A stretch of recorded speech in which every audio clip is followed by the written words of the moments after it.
Hello and welcome back. I'm just scooching down on my chair so that I can have a conversation with you. It is day number 54 on the 365-day journey, and my instruction to myself for today is be real, be true, and be you.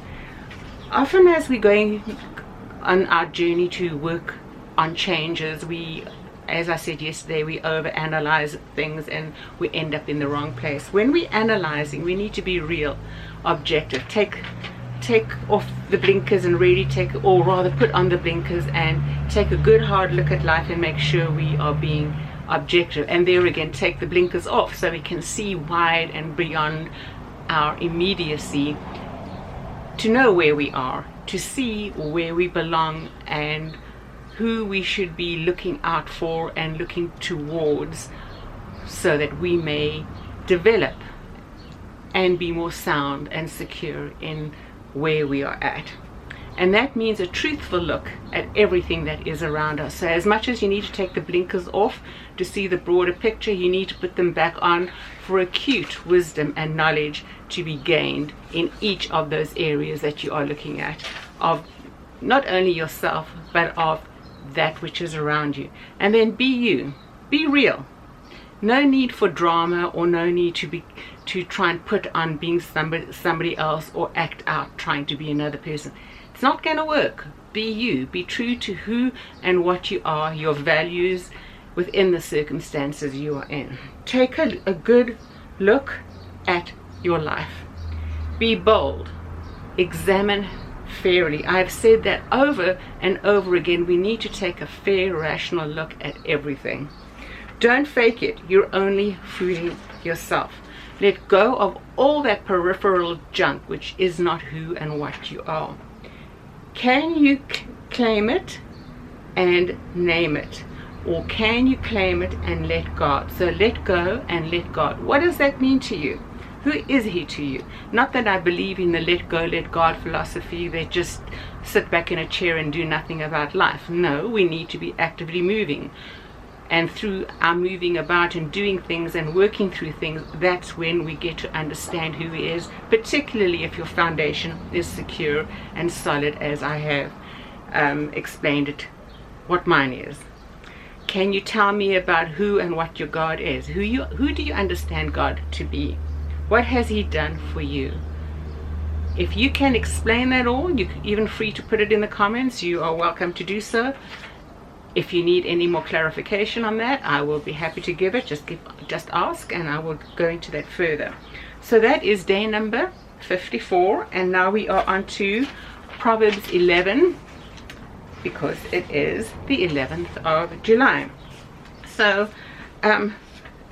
I seldom mark up my reading Bible. I have different Bibles, but this one is primarily for reading. But for some reason, quite a while ago, I marked up, with his mouth, the godless man would destroy his neighbor. And so I just thought about that some more, and why did I mark that up? And then I started recalling and remembering a season of life where whichever Bible I had, I just marked it up because I needed so much encouragement, and even wanted my eye to catch it when I was reading or paging through it. Okay, so yesterday we did speak about the mouth. As much as the mouth can breathe out, speak up, voice to others kindness, grace, the right tones, the mouth can also be a horrible thing. It can say intentionally deeply wounding things. It can gaslight, it can lie, it can be deceptive. And a godless man chooses to do this, or woman, to destroy. And how do they do it? Verbally. They plant seeds of deception along the way to cause the decay of another's reputation. I know that very well in this smallish community in which I live. Not small as like a couple of thousand. Small to me. I lived in Los Angeles for many years, so I'm 26. So I know what a big city is, and I know what I would call a small town, 100,000, 200,000 people. That's small. So you will find deceptive people will plant seeds to destroy and decay a reputation so that they can be seen as better. It's done with the intent to corrupt others to believe what they are telling them. And that is good old-fashioned gaslighting. It casts off truth, and it casts off morality and ethics in preference for what they perceive to be right about life. And it's the image of looking good within their community and their culture. And my goodness, what lengths they go on to do that.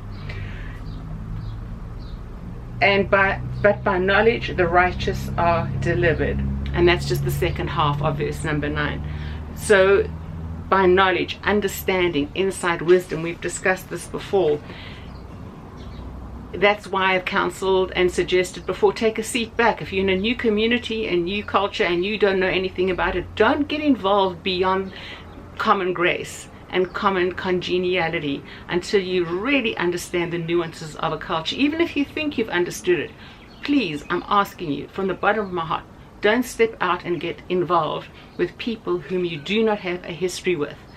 Even if other people say that person is great, listen with discernment to the conversations they have. What do they truly say about other people in leadership with them?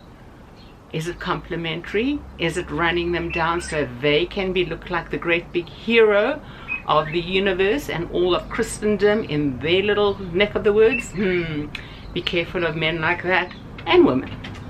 Okay, so now on to verse number 22, and this one is a good one. Actually, all of number 11 is great chapter 11 is great in wisdom, but number 22 is one I'd like to comment on as well.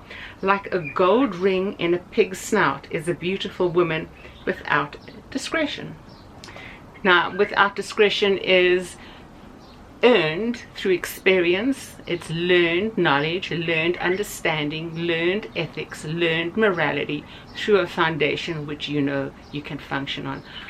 Many times that means it's not your culture or your traditions that identify you as to who you should be representing yourself to be. If you're a Christian, after all, if that's what you're professing to be, your foundation on which you stand, the Bible, what it teaches about the reality of life, is that which you should stand on. Now, the book of Proverbs was written in the Hebrew culture, and the Hebrew culture is the Jewish culture. Pigs are an abomination to them. They're filthy. So to take a sow, a pig, and put a ring in it to make it look good is never ever going to be anything other than what it is, something that wallows in filth. And when you aren't allowing morality and ethics to be your knowledge base rather than a desire to be seen as good within your culture, within your little community, you are nothing but a hog. No matter how sweet your words may be, or those things that you say, you are proving nothing. And in this verse it says, like a gold ring in a pig's snout is a beautiful woman without discretion. What is the true beauty inside? You may look the part, you may paint the barn, put on a bunch of makeup, look cute and good, dress correctly, but what are you? Are you adding any value, or is that just a cover-up to say the right things, to mask your own insecurity, your own self-indulgence and deep need to be seen as having made it in your culture? You can't have made it independently in a broader community, but to be seen as victorious within your own culture, within your own traditions, in your own confined little community. Is that what's important to you? Or do you know that no matter how you do the outside, it's the inside and the way you live out the inside, in your jealousies, in your selfish ambition, in your desire to be seen as having arrived rather than still on the journey within your community, that is your driving force. Shame on you, and shame on anybody who that is more important to. Okay, and then in chapter 11 there's one more that I really wanted to share with you. The fruit of the righteous is a tree of life, and whoever captures souls is wise. So that is so exciting. Fruit, it's the reward It's the growth of yourself and how you are encouraging others to grow around you and grow along with you. And around you in this world of the internet, in this era we live in now, it's beyond the confines of our tiny little geographic speck on the face of the earth.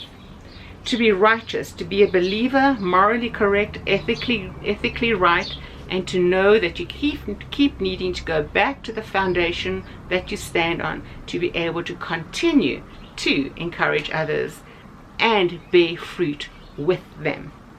So when you capture someone and you capture souls, you're doing that for goodness, for community, for growth, and encouraging beyond who and what you were. So it goes back to yesterday's discussion and again today. What is coming out of your mouth? From the overflow of the heart, the mouth speaks, is another biblical verse, and that is so true.